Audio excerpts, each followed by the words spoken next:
Prévu pour cet automne en Europe, Dr. Lautrec et les Chevaliers Oubliés s'est dévoilé un peu plus durant la conférence Konami lors du dernier eCube, avec notamment cette bande-annonce.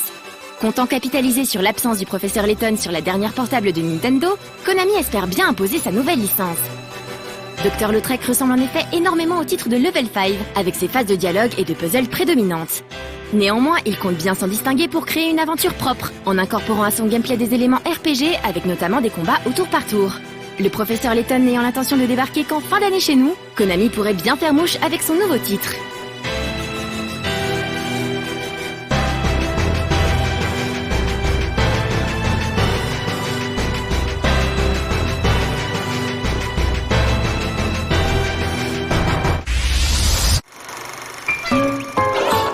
Durant cette eCube, Kinect a bénéficié d'un soutien généralisé des développeurs, parfois au détriment des jeux plus classiques. Konami a également suivi le mouvement en annonçant Lead Me's, un puzzle game qui devrait sortir cet été sur le Xbox Live Arcade. Le principe est simple, conduire de petites créatures jusqu'à la fin d'un niveau, à la manière du célèbre Lemmings. Mais la petite originalité de ce titre vient de son utilisation de Kinect. Vous devrez utiliser vos bras, vos jambes, bref, tout votre corps pour réussir votre mission. Créer des passerelles, abaisser des élévateurs, rassembler des objets, on ne sait pas trop ce que ça va donner, mais le concept est très intriguant, voire même alléchant. Et la présence d'un mode coopératif ne fait que renforcer notre attente, même s'il est vrai qu'un grand espace sera nécessaire pour en profiter pleinement.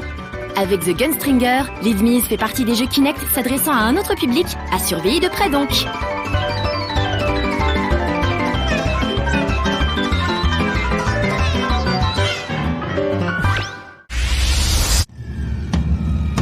Si vous aimez les simulations d'aviation, vous connaissez certainement Gaijin Entertainment. Ce studio surtout connu pour ses simulateurs aériens comme IL-2 Sturmovik ou Apache Air Assault.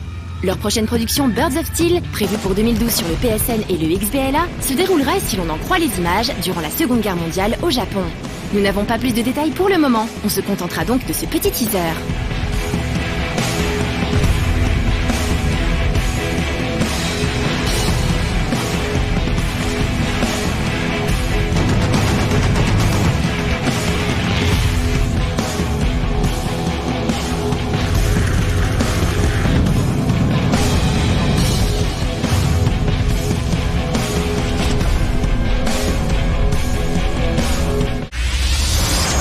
On reste avec Gaijin Entertainment, mais cette fois-ci avec la suite d'un mauvais jeu. Après X-Blades, un beat'em all peu agréable à jouer et très générique, le studio a l'intention de récidiver avec Blades of Time, sa suite directe.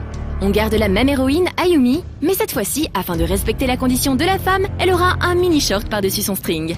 Vous l'aurez compris, nous ne sommes pas fous de joie à l'annonce de Blades of Time, prévue pour le début de l'année prochaine sur PS3 et Xbox 360. Si vous suivez un peu les projets d'étudiants en jeux vidéo, vous avez peut-être entendu parler de Puddle, sorti sur PC. Créé par des élèves de l'Engmin, ce jeu vous demandait de bouger le terrain afin de faire avancer dans les niveaux des fluides divers comme l'eau ou l'huile. Konami a racheté le projet et va sortir à la fin de l'année une version de celui-ci sur le PSN et le XBLA.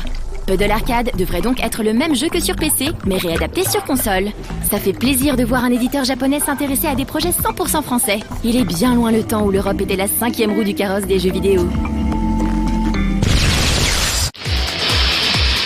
On continue ces news avec du massacre de licences cultes et Frogger 3D.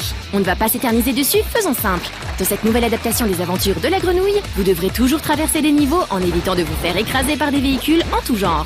Vous le voyez grâce au trailer diffusé en ce moment même. C'est plutôt moche pour ne pas dire franchement laid. Quant aux nouveautés, nous vous laisserons juger de leur pertinence, mais on se doute que rajouter une phase où Frogger est poursuivi par un hélicoptère n'est pas l'idée du siècle.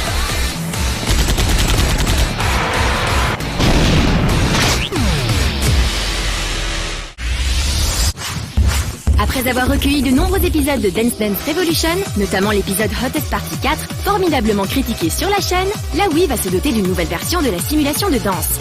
Sobrement intitulée Dance Dance Revolution 2, cette version contiendra 50 chansons et on n'en sait pas plus pour l'instant, un simple teaser ayant été diffusé.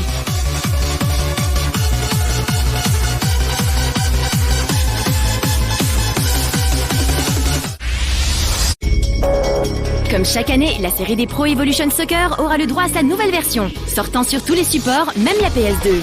Comme d'habitude, on nous promet de meilleures animations, un réalisme accru et un contenu enrichi. On aimerait bien y croire, mais il faut avouer que les dernières versions de la simulation footballistique se sont avérées décevantes. la concurrence va être rude. Une nouvelle version de FIFA va également voir le jour, et contrairement à son homologue japonais, la série d'EA s'améliore chaque année et s'est imposée comme la meilleure licence de jeu de foot. Le duel va donc être sportif cette année, et pour l'instant PES ne part pas favori.